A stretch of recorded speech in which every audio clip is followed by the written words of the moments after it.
హరే కృష్ణ. వైష్ణవులందరికీ నా హృదయపూర్వక ప్రణామాలు. ఓం అజ్ఞానమితిరంధస్య జ్ఞానాంజనశలాకయం చక్షురున్మిలితం యేన తస్మై శ్రీగురవే నమః. నమో విష్ణుపాదాయ కృష్ణప్రేష్ఠాయ భూతలే శ్రీమతే భక్తివేదాంత స్వామీతి నామినే. నమస్తే సరస్వతీం దేవీం గౌరవాణి ప్రచారిణే నిర్విశేష శూన్యవాది పాశ్చాత్య దేశతారిణి. జై శ్రీకృష్ణ చైతన్య ప్రభు నిత్యానంద శ్రీ అద్వైత గదాధర శ్రీవాసాది గౌర భక్త వృంద.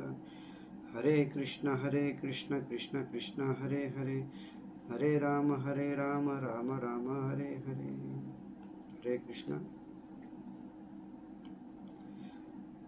అందరికీ నా హృదయపూర్వక ప్రణామాలు. శ్రీమద్ భాగవతం యొక్క మహాత్మ్యము సూత గోస్వామి ఈ విధంగా చెప్తున్నారన్నమాట. భాగవతము ఎంత మహాత్మ్యమైన గ్రంథము ఈ విధంగా సూత గోస్వామి మనకు చెప్తున్నారన్నమాట.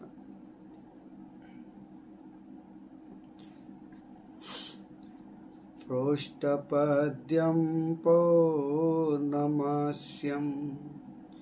హేమసింహాసమాన్వితం దదాతి యో భాగవతం సయాతి పరమం గతి, సయాతి పరమం గతి.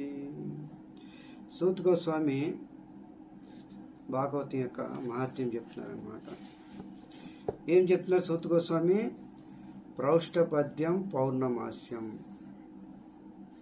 ప్రౌష్టపద్యం పౌర్ణమాస్యం భాద్రపద శుద్ధ పౌర్ణమి రోజు ఎవరైతే ఈ భాగవతాన్ని హేమ సింహాసన సమన్వితం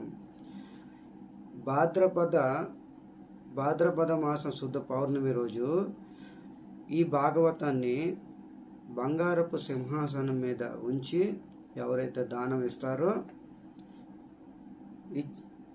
ఏం చెప్తున్నారు? సయాతి పరమం గతి, వాళ్ళు పరమగతిని పొందుతారు అని సూత గోస్వామి చెప్పడం జరిగిందనమాట.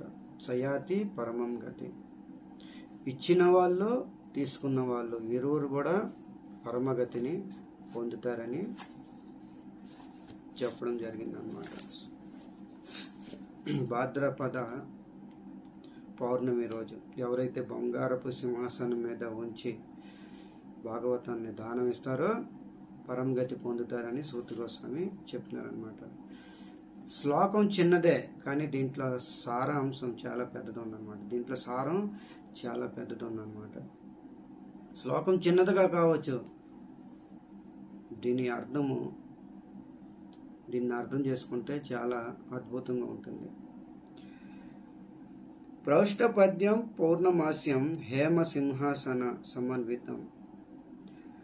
బంగారపు సింహాసనం మీద భాగవతాన్ని ఇచ్చి దానం ఇస్తే సూత గోస్వామి చెప్తున్నారనమాట, దానం ఇస్తే పరమగతి పొందుతారని.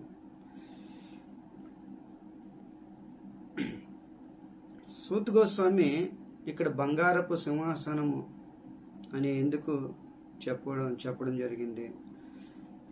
బంగారపు సింహాసనం మీద పెట్టి దానం ఇవ్వమని ఎందుకు చెప్పారు ఇక్కడ?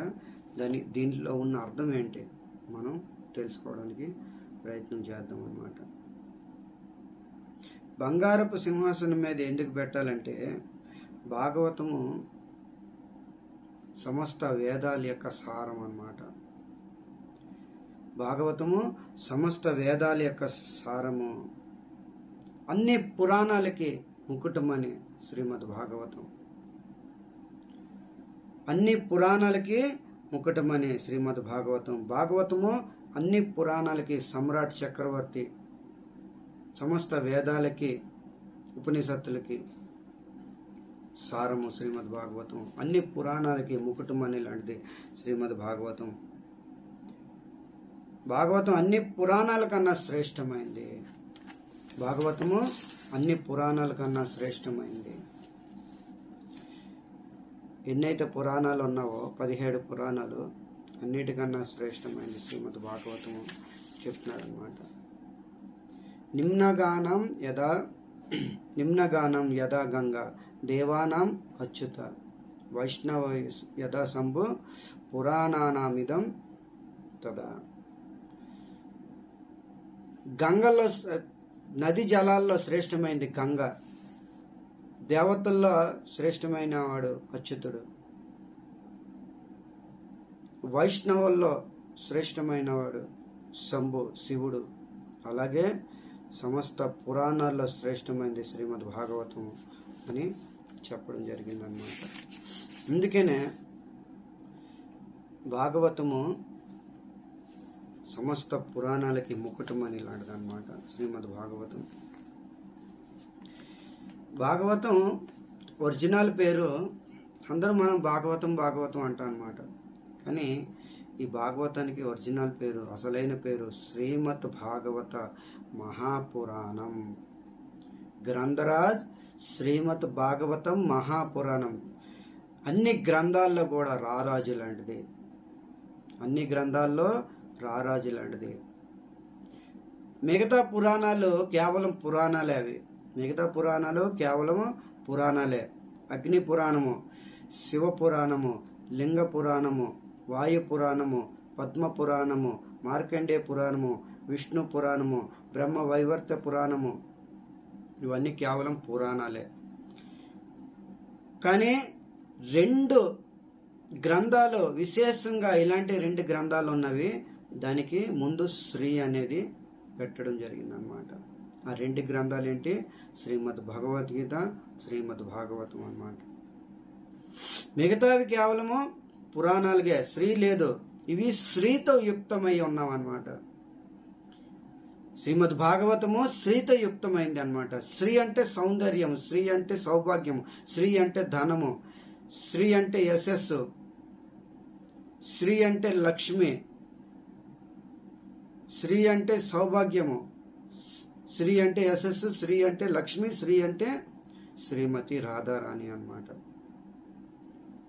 శ్రీతోని యుక్తమై ఉన్నది. శ్రీమద్ భాగవతం శ్రీతో యుక్తమై ఉన్నదన్నమాట. అందుకనే ఇది శ్రీమద్ భాగవత మహాపురాణము. మిగతావన్నీ పురాణాలు.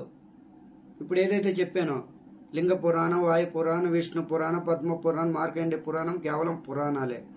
శ్రీ కూడా లేదు. ముందు విశేషత లేదు, వెనకతల విశేషత లేదు. కానీ ఈ శ్రీమద్ భాగవత మహాపురాణం ముందు వెనకతల 2 విధాలుగా విశేషత ఉంది. శ్రీమద్ భాగవత మహాపురాణం అవి కేవలం పురాణమే. ఇది మహాపురాణము. అవి కేవలం పురాణాలు మాత్రమే చెప్పబడతవి.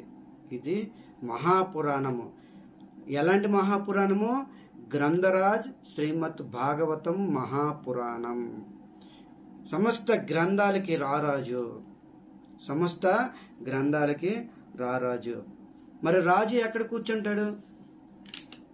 రాజు ఎక్కడ కూర్చుంటాడు? ప్లాస్టిక్ కుర్చీలోనా, ఇనప కుర్చీల్లోనా, రాగి కుర్చీలో, ఎండి కుర్చీల్లోనా? రాజు బంగారపు కుర్చీలో కూర్చుంటాడు. అందుకని ఇక్కడ సూత్ గోస్వామి చెప్పడం జరిగిందనమాట. సూత్ గోస్వామికి ఇక్కడ చెప్పడం జరిగిందనమాట. పౌష్టపద్యం పౌర్ణమాస్యం హేమ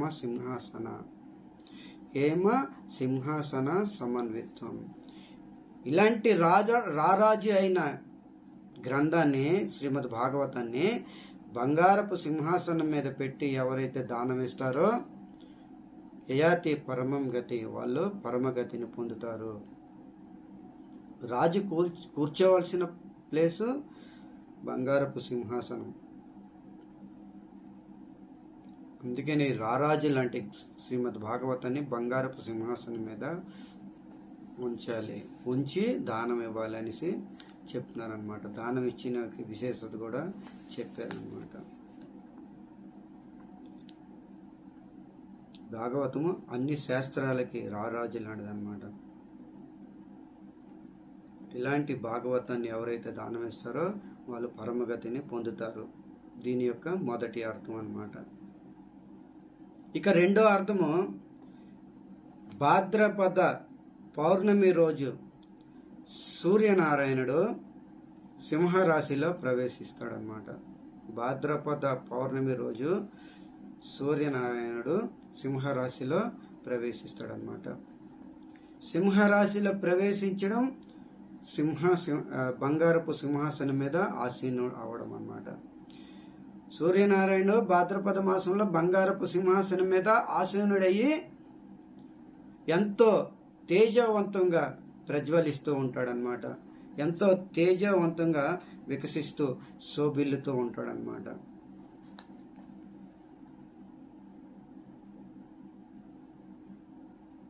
అలాగే శ్రీమద్ భాగవతం సూర్య సమానం లాంటి శ్రీమద్ భాగవతాన్ని బంగారపు సింహాసనం మీద పెట్టి ఎవరైతే దానం వేస్తారో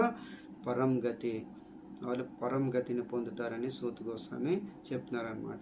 ఇది రెండో అర్థము. శ్రీమద్ భాగవతము ఉదయిస్తున్న సూర్యుడు లాంటిది. ఎప్పుడైతే చంద్రవంశంలో జన్మ తీసుకున్న శ్రీకృష్ణ భగవానుడు ఎప్పుడైతే అస్తమిచ్చాడో అదే కృష్ణుడు భాగవత రూపంన ఉదయించడం జరిగిందనమాట. భాగవత రూపంన ఉదయించడం జరిగింది. అన్ని ఉదయిస్తున్న సూర్యుడు లాంటిది ఈ భాగవతము. ఉదయిస్తున్న సూర్యనారాయణుడు లాంటిది భాగవతము. అలాంటి భాగవతాన్ని ఎవరైతే బంగారపు సింహాసనం మీద పెట్టి దానమిస్తారో పరంగతిని పొందుతారని సూత గోస్వామి చెప్పడం జరిగిందనమాట. సమన్వితం అంటే కలిసి ఇవ్వడం అన్నమాట. సింహాసనంతో కలిసి దానం ఇవ్వడము, రెండు కలిసి దానం ఇవ్వడము సమన్వితము అని ఇక్కడ సూత గోస్వామి చెప్తున్నారనమాట. ఈ మూడు అర్థాలు కూడా మనకి సరిపోవు. బంగారపు సింహాసనం ఈ రోజుల్లో మనం ఎక్కడ తీసుకొస్తాము? కొన్ని వందల కేజీలు కావాలి, కొన్ని వందల కేజీల బంగారము కావాలన్నమాట. అందుకని ఈ కలియుగంలో సాధ్యం కాదు. మరి ఈ శ్లోకము యొక్క తాత్పర్యం, ఈ శ్లోకం యొక్క భావము, మర్మ సిద్ధాంతము మనం ఎలా అర్థం చేసుకోవాలి? సూత గోస్వామి చెప్పడం జరిగింది, బంగారపు సింహాసనం మీద పెట్టి భాగవతం దానం ఇవ్వాలని. మరి ఇంత పెద్ద బంగారు సింహాసనం ఈ కలియుగంలో ఎక్కడ తీసుకురాగలరు ఎవరైనా? అది పాసిబుల్ కాదనమాట. అది అసాధ్యమైన పని. కానీ సాధ్యమైన పని మనము ఈ యొక్క సిద్ధాంతాన్ని ఎలా తీసుకోవాలి? బంగారపు సింహాసనము మీద పెట్టి దానం ఇమ్మన్నారు. దీన్ని మనం ఎలా అర్థం చేసుకోవాలంటే, మైత్రేయ ముని ఉన్నారనమాట. మైత్రేయ ముని మీ అందరికీ తెలిసిందే. మైత్రేయ ముని యొక్క గురువు గారు పరాశర ఋషి. పరాశర ఋషి దగ్గర మైత్రేయ ఋషి జ్ఞానం నేర్చుకున్నాడు అనమాట. వేద జ్ఞానం గురుకులంలో నేర్చుకున్నాడు. నేర్చుకున్న తర్వాత గురువు గారు పరాశర ముని అన్నాడు అనమాట, విద్య అంతా పూర్తి అయిపోయింది. అప్పుడు గురు దక్షిణగా మైత్రేయ మునిని ఈ విధంగా అడిగాడు అనమాట, నాకు సువర్ణం కావాలి, ఇల్లు నాకు గురుదక్షిణగా సువర్ణం తీసుకురా,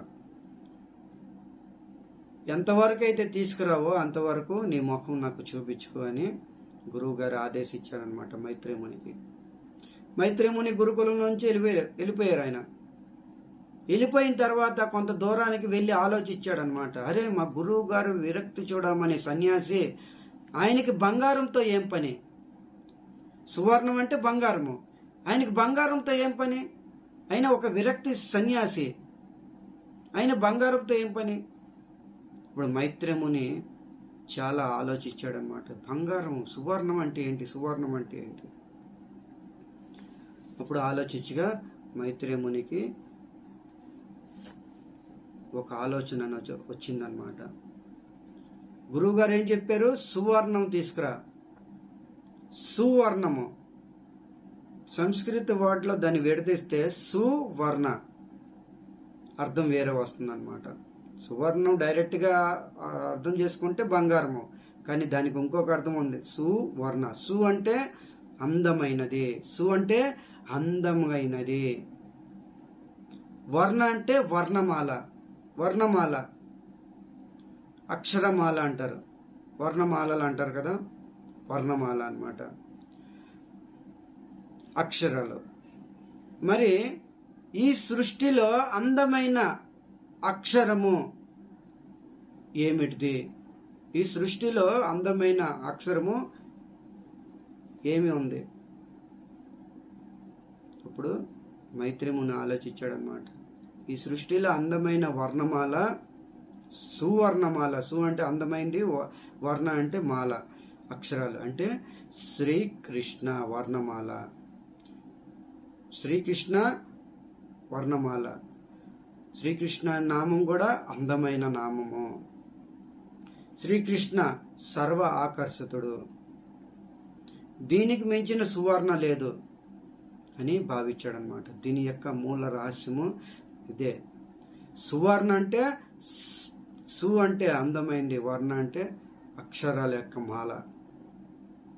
రెండు అక్షరాలు జత కలిపితే ఒక మాల తయారవుతుంది. ఆ అక్షరాలే శ్రీకృష్ణ,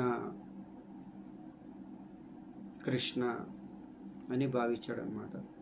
తర్వాత దీని యొక్క రెండో అర్థము, సు అంటే అందమైంది, వర్ణ అంటే రంగు, వర్ణనము, రంగు. అన్ని రంగుల కన్నా శ్రేష్టమైంది నలుపు అన్నమాట. నలుపు రంగు మీద ఏ రంగు పడినా కనిపించదు. నలుపు రంగు మీద ఏ రంగు పడినా కనిపించదు. అన్ని రంగులు సమన్వితమై ఉంటావన్నమాట. రంగులో అన్ని రంగులు కూడా మిశ్రమైతేనే నలుపు రంగు తయారవుతుంది. మీరు చూడండి, ఎప్పుడైనా ఇంట్లోనే అన్ని రంగులు మిశ్రమ చేయండి, అన్ని రంగులు కలపండి. అన్ని రంగులు కలిపితే ఒక నలుపు రంగుగా తయారైపోతుంది. అన్ని రంగుల యొక్క మిశ్రమమే నలుపు రంగు. నలుపు రంగు మీద ఇంకే రంగు పడినా మనకు కనిపించదు. అలాగే శ్రీకృష్ణుడు సర్వ రసాలకి అధిపతి అన్నమాట.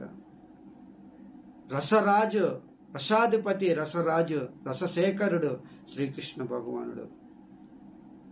అందుకనే ఈ నల్లని కృష్ణుడు, సువర్ణ అంటే నల్లని కృష్ణుడు. ఈ నల్లని కృష్ణుడు ఎక్కడ ఉంటాడు? అప్పుడు ఆయన హరిహర క్షేత్రానికి వెళ్ళాడు అనమాట. హరిహర క్షేత్రం అంటే గండికి నది దగ్గరికి వెళ్ళాడు. తులసి పత్రం నదిలో పెట్టాడు. తులసి పత్రం పెట్టి మంత్రోచ్చారం చేశాడు. మంత్రోచ్చారం ద్వారా శాలిగ్రామం బయటికి వచ్చావన్నమాట. సువర్ణ అందమైన వర్ణ శాలిగ్రామం, భగవంతుడి యొక్క స్వరూపం బయటకు వచ్చింది.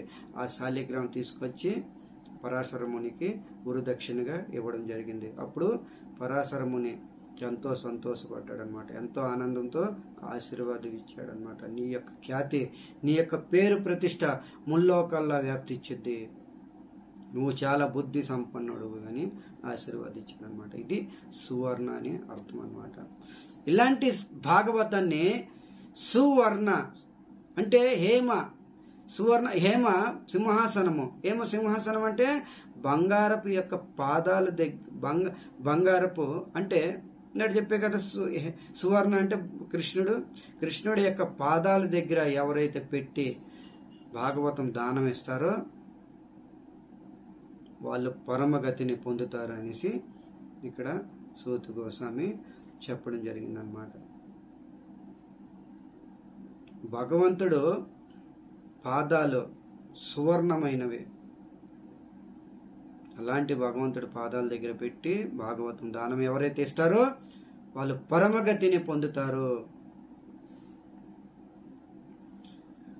మరి ఇక్కడ ఒక సందేహం, భగవంతుడి పాదాలు ఇప్పుడు మనకి ఎక్కడ లభిస్తవి? ప్రత్యక్షంగా అయితే లేవు. పరోక్షంగా ఏదో చిత్రపటాల్లో లేదంటే గుడిలోని విగ్రహాల ద్వారా భగవంతుడి పాదాల దగ్గర, ప్రత్యక్షంగా అయితే భగవంతుడు పాదాలు లేవన్నమాట. తర్వాత దీనికి నాలుగో అర్థంగా ఈ విధంగా సూత గోస్వామి చెప్తున్నారనమాట. నాలుగో అర్థము ఏంటంటే సువర్ణ హేమమయ, ఇక్కడ చెప్తున్నారనమాట. బంగారపు సింహాసనం మీద పెట్టి దానం ఎవరైతే ఇస్తారో వాళ్ళు పరమగతి పొందుతారని. మరి బంగారము ఎక్కడి నుంచి తేవాలి? ఇప్పుడు సూత గోస్వామి చెప్తున్నారనమాట.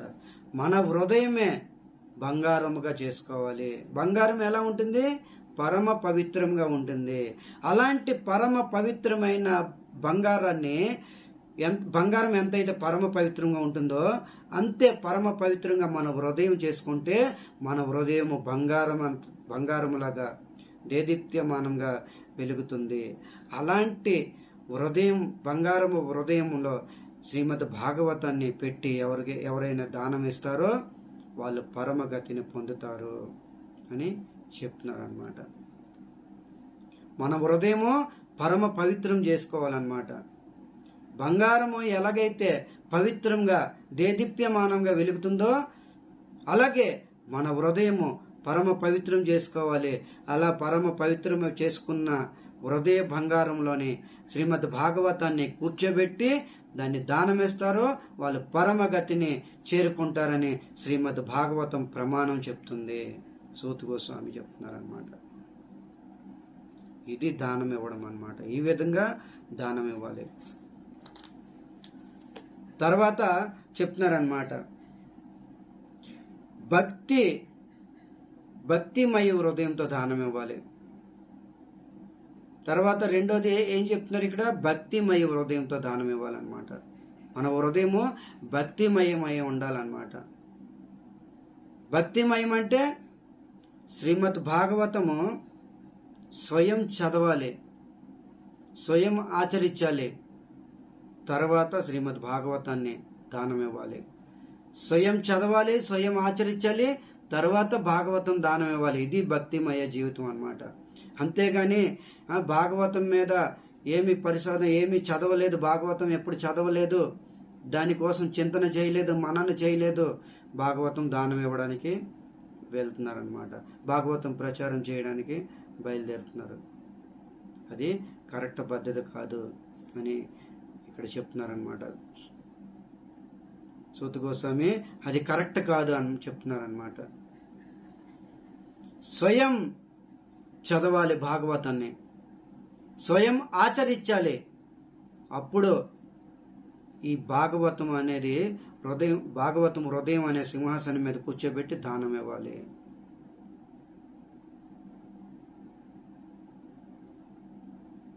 తర్వాత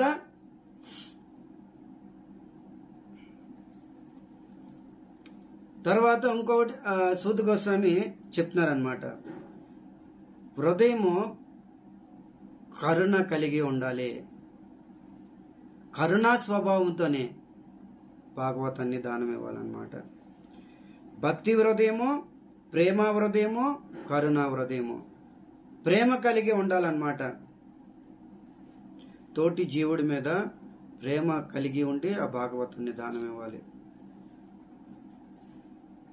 తర్వాత కరుణత ఇవ్వాలన్నమాట. ఈ భాగవతము ఎలా ఇవ్వాలి? కరుణత ఇవ్వాలి.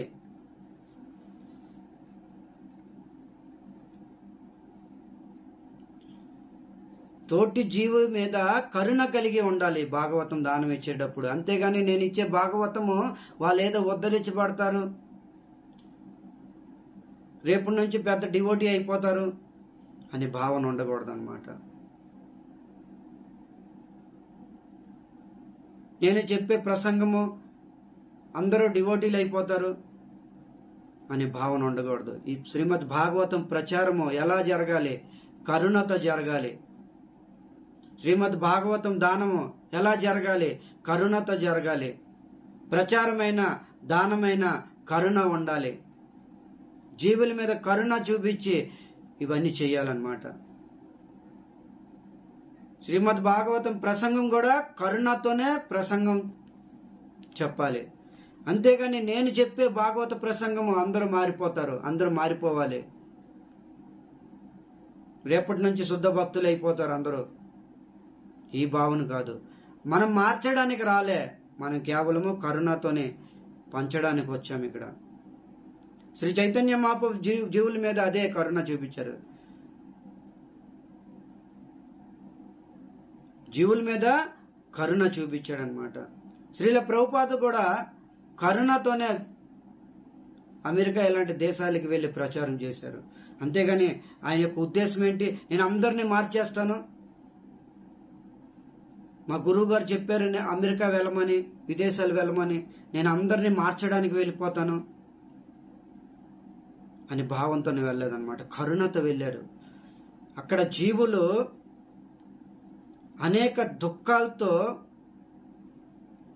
క్లేశాలతో బంధించబడిపోయి ఉన్నారు. వాళ్ళ మీద కరుణ చూపించాలని శ్రీమద్ భాగవతం ప్రచారం చేయడానికి వెళ్ళాడు అనమాట. అంతేగాని వాళ్ళందరినీ కూడా డివోటీస్ చేసేస్తానని భావంతో కాదు. డివోటీ చేయడానికి మనం ఎవరము, మనం కేవలం కర్మ చేయడమే మన పని. ఆ యొక్క ఫలితము భక్తులు అవుతారో అభక్తులుగా ఉంటారో నిర్ణయం కృష్ణుడు తీసుకుంటాడు. మన పని ఏంటి, మన జాబ్ ఏంటి, మన సేవ ఏంటి, కేవలం కర్మ చేయడమే. కర్మణ్యవాధికారస్తు, కర్మ చేయడమే నీ పని. ఏ అర్జున, కర్మ చేయడమే నీ వంతు. కర్మ యొక్క ఫలితము నా మీద వదులు. కర్మణ్యవాధికారస్తే మా ఫలేస్తు కదాచిత. కర్మ యొక్క ఫలితము నా మీద వదిలి నువ్వు కేవలం కర్మ చేయి, అంటే కేవలం నువ్వు ప్రచారం చెయ్యి అంతే. ఏది చేసినా కర్మ కృష్ణుడి మీద వదిలేయడమే ఫలితము. మనం కేవలము కర్మ చెయ్యాలి అంతే. మనం చేసే పని ఉద్దేశం క్లియర్గా ఉండాలన్నమాట. మన ఉద్దేశం ఎలా ఉండాలి, మనం చేసే సేవ నేను కర్మ మాత్రమే చేయగలను, దాని యొక్క ఫలితము కృష్ణుడు చూసుకుంటాడు. అంతేగాని నేను చెప్పే భాగవతం అందరూ ఉద్ధరించబడాలి అనే ఉద్దేశం ఉండకూడదు. ప్రభుపాద ఆ మూడుతో ఎప్పుడూ వెళ్ళలేదన్నమాట. కరుణ కలిగి ఉండాలన్నమాట. భాగవతం దానం ఇచ్చిన, భాగవత ప్రచారం చేసిన జీవుల మీద కరుణ.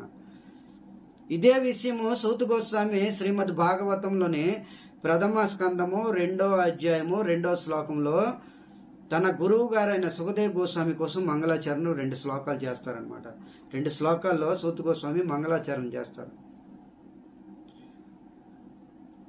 అందులో శ్లోకంలో ఉందన్నమాట, తన గురువు గారు ఎంత కరుణామయుడు, మా గురువు గారు ఎంత కరుణామయుడు. సంసారిణ కరుణయ పురాణ గుహ్యం. ఈ సంసారంలో ఉన్న జీవుల మీద కరుణమయ. మా గురువు గారు ఎంతో కరుణ చూపించాడనమాట. కరుణ చూపించి పురాణ గుహ్యం, ఈ పురాణ గుహ్యము శ్రీమద్ భాగవతము చెప్పడం జరిగింది. సంసార జీవుల మీద అపారమైన కరుణ చూపించి శ్రీమద్ భాగవతము చెప్పడం జరిగింది. చూడండి, సుఖదేవ్ గోస్వామి కూడా కరుణతోనే చెప్పాడనమాట. పరీక్షిత్ మహారాజ్ చావు బతుకుల్లో ఉన్నాడు అక్కడ.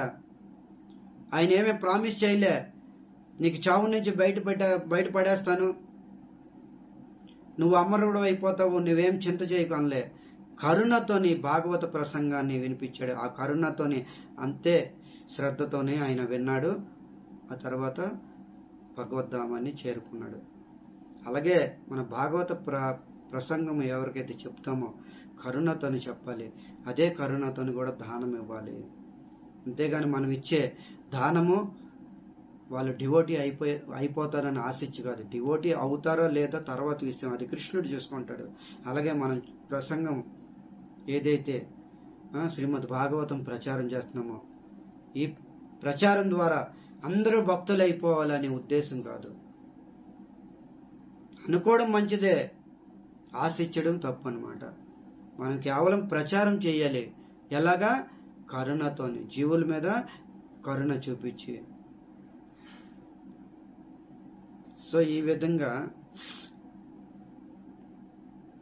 కరుణతోని శ్రీమద్ భాగవతాన్ని ఎవరైతే బంగారపు హృదయములోని శ్రీమద్ భాగవతాన్ని ఉంచి ఎవరైతే కరుణతోనే తోటి జీవులకి ఎవరికైతే ఇస్తారో వాళ్ళు పరమగతిని పొందుతారు.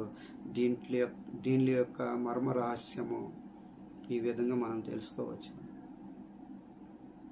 కరుణతోనే ఈ జీవుల్ని ఉద్ధరించగలము. కరుణతోనే జీవుల్ని, సంసారంలో ఉన్న జీవుల్ని ఉద్ధరించగలము. అలాంటి కరుణ ఏంటంటే శ్రీమద్ భాగవత రూపంగా మనము దానం ఇవ్వడము, ప్రచారం చేయడము, ఇవన్నీ కరుణతోనే చేయాలన్నమాట. కరుణతోనే ప్రసాదం పెట్టాలి, కరుణతోనే భాగవతం దానం ఇవ్వాలి, కరుణతోనే ప్రచారము చేయాలి. ఇవన్నీ కూడా కరుణతోనే. అంతేగాని నేను పెట్టిన భోజనము వీడికి సరిపోతుంది 3 పూట్ల అని భావన ఉండకూడదు. కరుణత ఉండాలి, కరుణత భోజనం పెట్టాలి.